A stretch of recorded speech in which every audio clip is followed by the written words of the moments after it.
Hello, I'm Don Swanson, and with me here today is Sam Turco. Sam is a bankruptcy attorney in Omaha.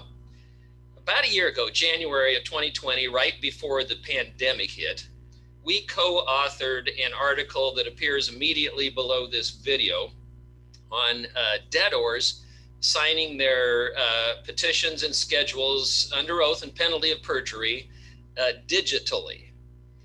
That's been a controversial topic, but Sam has been a champion of doing that for many years. Sam, would you explain why that is?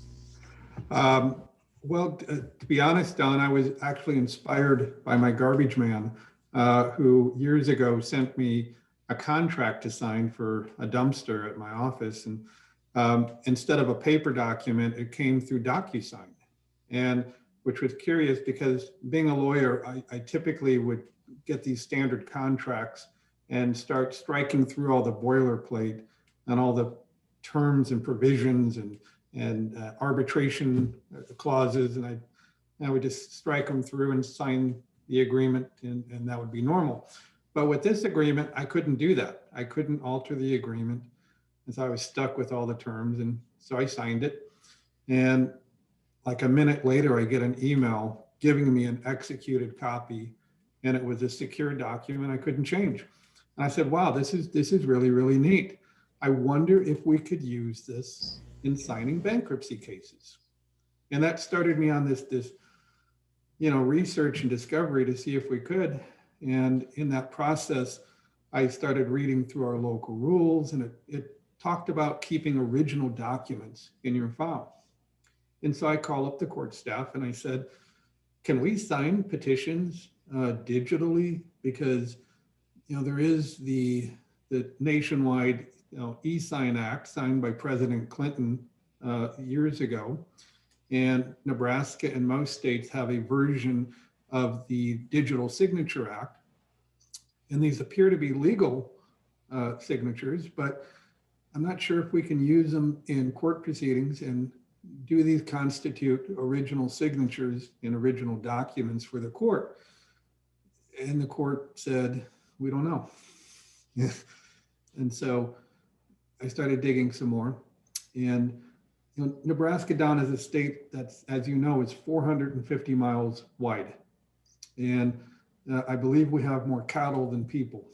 And by the time we would mail documents to somebody across the state, it would sit on their kitchen table for a few days and they'd mail them back. We'd have documents that are 10 days, out of date. And with bankruptcy, you're filing documents that say exactly where you stand on one day of your life. This is how much is in your bank. This is how much your investments are worth. This is what your income has been, year to date. And we were getting documents back that were out of date. And so I just started researching more and more, and I just said, wow, this is a really terrific technology. Can we use it? And then at the same time, another attorney sent me a document or a case out of California called Mayfield, where a nice young attorney got severely sanctioned by the court for doing the exact thing that I was thinking about. And that's when I put the brakes on and said, well, we need a local rule.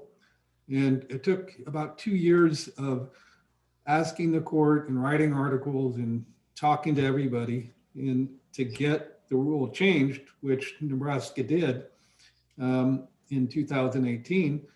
And we became the first federal bankruptcy court to allow digital signatures. So that's kind of the background of how we got here. And I want to say thank you for your efforts on that. That has been exceedingly beneficial here. Do you think that has been controversial? Do you think the pandemic has affected how courts and practitioners receive this technology now? Yeah, absolutely, Don. When the pandemic hit, obviously attorneys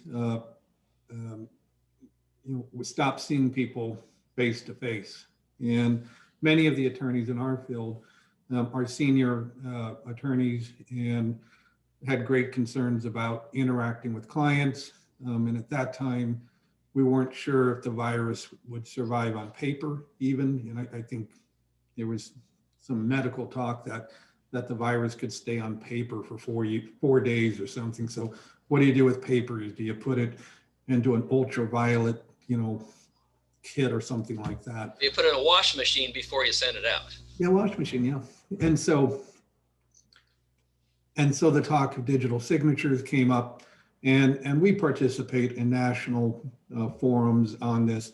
And so I was just, reaching out and say, hey, look, everybody, we've been doing this for 2 years in Nebraska, and we really haven't had a problem.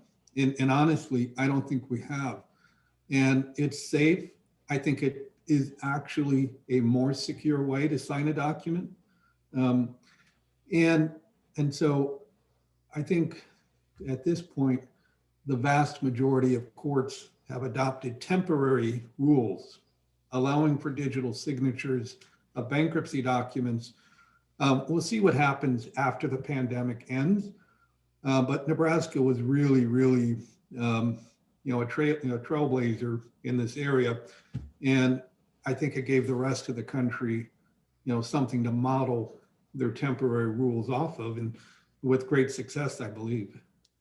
All right, well, thank you. This is very, very helpful and informative, Sam, and we will talk to you again.